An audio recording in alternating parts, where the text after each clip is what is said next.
আমরা গল্প বা সিনেমাতে মানুষ খেকো ভয়ঙ্কর গাছের কথা অনেক শুনেছি, তবে বাস্তবেও যে এমন শিকারী গাছ আছে তার রহস্য হয়তো অনেকেরই জানা নেই। আমরা সবাই জানি গাছ মাটি থেকে পুষ্টি নেয় আর পশু পাখিরা গাছপালা খায়। কিন্তু ভাবুন তো, যদি কোনো গাছ নিজেই ফাঁদ পেতে জ্যান্ত পোকা মাকড়, মাকড়সা, এমনকি ছোট ব্যাঙও শিকার করে খেয়ে ফেলে। হ্যাঁ, প্রকৃতিতে এমন এক অদ্ভুত মাংসাশী উদ্ভিদ আছে যার নাম ভেনাস ফ্লাইট্র্যাপ। আজ আমরা এই হিংস্র গাছের শিকার করার অবিশ্বাস্য কৌশল এবং এর পেছনের কিছু অজানা রহস্য জানব। ভিডিওটি শেষ পর্যন্ত দেখতে থাকুন।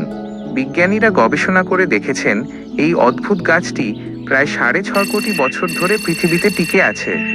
অর্থাৎ ডাইনোসররা যখন এই পৃথিবীতে রাজত্ব করত, তখনও কিন্তু এই ক্ষুদে শিকারী গাছটি বনের বুকে লুকিয়ে লুকিয়ে পোকা শিকার করত। আর এদের আয়ু জানলে আপনি আরও অবাক হবেন। বুনো পরিবেশে একটি ভেনাস ফ্লাইট্র্যাপ গাছ অনায়াসে 20 থেকে 30 বছর পর্যন্ত বেঁচে থাকতে পারে। তাহলে এই গাছ পৃথিবীর কোন দেশে সবচেয়ে বেশি দেখা যায়? অনেকে ভাবেন এগুলো হয়তো আমাজনের গভীর জঙ্গলে থাকে, কিন্তু আসল সত্য হলো ভেনাস ফ্লাইট্র্যাপ প্রাকৃতিকভাবে পৃথিবীর আর কোথাও জন্মায় না।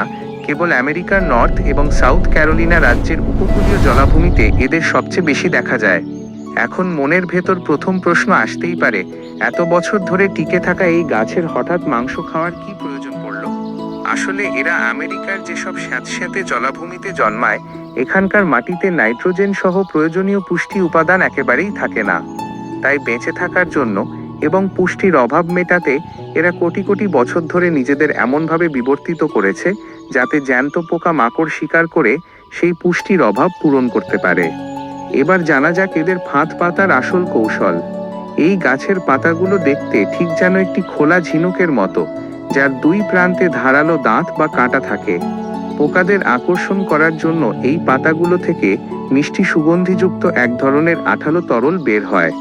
এই সুগন্ধে লোভ সামলাতে না পেরে যখনই কোনো মাছি বা পোকা পাতার ওপর এসে বসে, তখনই শুরু হয় আসল খেলা।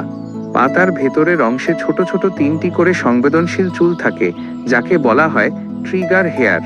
গাছটি কিন্তু কোনো ধুলোবালি বা বৃষ্টির ফোঁটা পড়লে পাতা বন্ধ করে নিজের মূল্যবান শক্তি নষ্ট করে না। এদের রয়েছে এক অদ্ভুত মেমোরি বা গণনা করার ক্ষমতা। কোনো পোকা যদি 20 সেকেন্ডের মধ্যে এই চুলে পরপর দুবার স্পর্শ করে, তবেই গাছটি নিশ্চিত হয় যে ভেতরে কোনো জ্যান্ত শিকার নড়াচড়া করছে। আর নিশ্চিত হওয়ার সাথে সাথে চোখের পলকে মাত্র 1 সেকেন্ডের 10 ভাগের 1 ভাগে পাতাটি দড়াম করে বন্ধ হয়ে যায়। পাতাটি বন্ধ হয়ে যাওয়ার পর ভেতরের শিকারটি বাঁচার জন্য যত নড়াচড়া করার চেষ্টা করে, ফাঁদটি চারপাশ থেকে তত বেশি টাইট বা শক্ত হতে থাকে।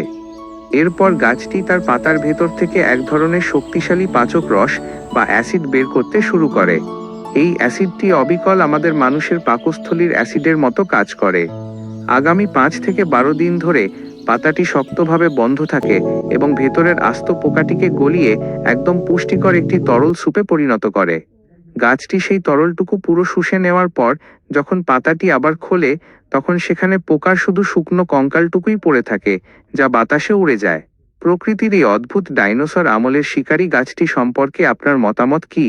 সিনেমা বা গল্পের মতো এরা যদি সত্যি মানুষের সমান বড় হতো, তবে কেমন হতো? কমেন্ট করে আমাদের জানান। ভিডিওটি ভালো লাগলে একটি লাইক দিন এবং প্রকৃতির এমন সব রোমাঞ্চকর রহস্য নিয়মিত জানতে আমাদের চ্যানেলটি সাবস্ক্রাইব করে পাশে থাকুন। দেখা হবে পরের ভিডিওতে। ধন্যবাদ।